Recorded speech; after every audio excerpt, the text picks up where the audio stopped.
let's talk about who's going to be the odd Piston out. Now, it seems that the Pistons may be trying to get Isaac Okoro, and that's what JB Bickerstaff wants. We spoke on that. Okoro is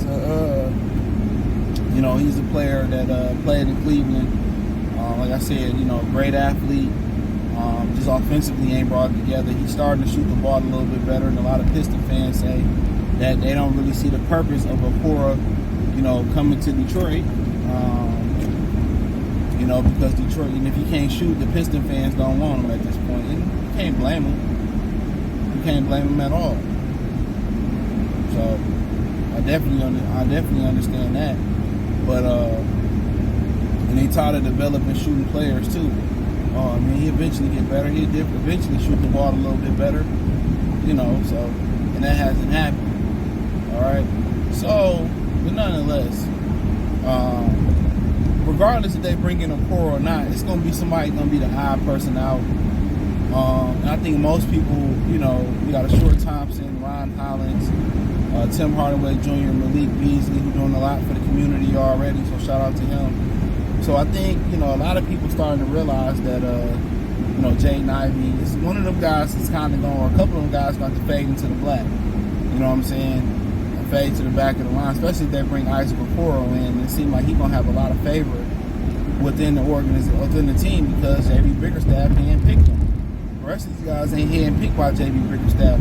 I want to say they hired JB Bickerstaff after they took Ron Hollins, if my memory serves me correctly. So, to be honest with the Pistons, I think it was going to be Jaden Ivey who's going to be the odd person out. And unfortunately it's because them other guys can do some things without the basketball.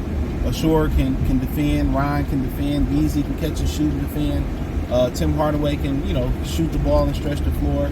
So in a lot of these other situations, Ivey is just a guy that's pretty good with the ball in his hand. And he don't get that opportunity. He's subjected to sitting on the wing and ready for Cade Cunningham to create offense for him. So unfortunately in his case, he really don't fit what they trying to do with Cade Cunningham. And that's had the ball in Cade Cunningham hands 24/7 and he run the show. So everybody else potentially kind of can fit a little bit. Ron, he can play some 3, eventually 3, 4, 2 with his skill set. Eventually he might can just settle in and he grow a little bit more strength-wise too. He can grow into being the 4 as long as he can develop that corner 3. It might be on and popping. You know what I'm saying? He might be the team's 4. He got the heart, the rebounding ability, but he got some guard features too. That's what kind of make him more of a small forward today. He got a lot of guard qualities. You know what I'm saying? I don't know what they do, but as long as you don't hit my shit, you ain't got no problem. So he got a lot of guard qualities, you know what I'm saying? And when you got those guard qualities, you know what I'm saying, you got the size of a forward, they tend to want to stick you at the 4 spot, you know what I'm saying? I'm at the 3 spot. So, that is what it is. I don't even know if I don't even want to park over here. I got a parking space right here. Bet. Won't he do it? Thank you, God. But yeah, I use like the back end, but you know what? You might steal my shit. I'm gonna do it this way. But yeah, that's kind of my thing about it. Like he got some guard qualities, but he got some potentially the size of a big guy. No diddy. So yeah, that's always something to look at as well too. So, but I honestly think that what it's really gonna boil down to. Let's say they do bring in Okoro. I think for the most part, I think it's a wrap for Ivy. He just don't fit what they trying to do. That's my opinion on it. I just don't fit what he trying to do. The ball in Cade Cunningham hand all the time. Now if they say, you know what, we're gonna run a backcourt, we're gonna play Cade off the ball a little bit more, and I think that will work a lot better. And I've been saying this for the Pistons. Cade spotting up, Cade posting up. Cade, gets people like Ivy creating for Cade a little bit, and then when Cade create for Ivy a little bit, you got them moving. Like, they have no offensive creativity anymore from these coaches, but a lot of the thing is these kids don't know how to play basketball. So I can't show you how to do something, I can't tell you to do something that you ain't never been taught. So to be honest, just looking from a schematic standpoint of view, yeah, and if they did move Jaden Ivey, you'd be like, well, who would they move Jaden Ivey for? And I think it'll be a backup center, somebody with some size, rebounding, somebody like that kid. I'm not saying him in particular. Somebody like that Lively kid they traded for in Dallas. Somebody like that, or a big fella that can catch and shoot. You know, they can stretch the floor a little bit. Maybe some draft compensation, but I think Ivy's the odd guy, and I like him. I like him more than Cade Cunningham. I'm not saying he a better player, but I like him better. But he ain't gonna never get that opportunity here, man. They're not gonna take the ball. You know, they're not gonna take the ball out of his hand, unfortunately, and out of Cade Cunningham's hand and give him a fair shake. So we know that. Excuse me. We know that ain't gonna happen. So ain't nothing that we can honestly do about it. I think he should deserve to go somewhere where he can do his thing at. And obviously they got a bunch of guards, and then people say, well, these guys, Beasley and Tim Hardaway Jr., they may not be here next year. And whoever, we're also a disclaimer too, whoever's shooting the ball well.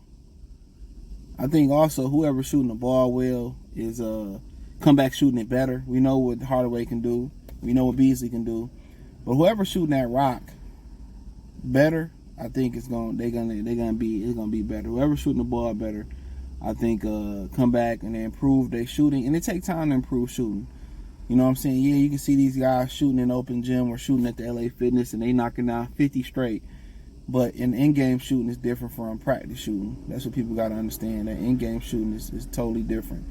Situational shooting and getting the shoot, especially when you ain't touched the ball playing with Cade Cunningham for 20 straight minutes, and now they ask you to hit a three-pointer and keep your technique. So, that's why I say, man, he throwing the rhythm off the team. They take him off the ball, they'll win more games. Just a little bit. I'm going to say him with the ball 60% of the time when he in the game, 40% you letting them other guys. And what's so funny is other guys on the team are good with distributing and handling the ball. Ryan Hollins, he get assists. He good with the ball in his hand. Ashore Thompson is good with the ball in his hand. He get assists. So really, you limiting these dudes' skill set by one guy. And that's why I don't really like the ball dominant era, because everybody don't get a chance to do that. Kobe and Shaq wasn't even that ball dominant. They allowed Rick Fox and Derek Fisher to do their thing. It was a ball movement offense, but different era. You know what I'm saying? Different era, different day. But hey, it is what it is. But hey, let me know what y'all think about it. But Ivy, I think, is the odd guy out, with or without a Cora, especially if he don't come back with a better jump shot. They're gonna try to stagger their minutes and make them PG number 2 or whatever. I'm telling you, that's what they're gonna try to do. But to me, it ain't gonna work. But hey, thumbs up the video, share the video, subscribe to the channel. The subscribe button is the bell icon button. Hit all notifications, increase your chance to get notifications.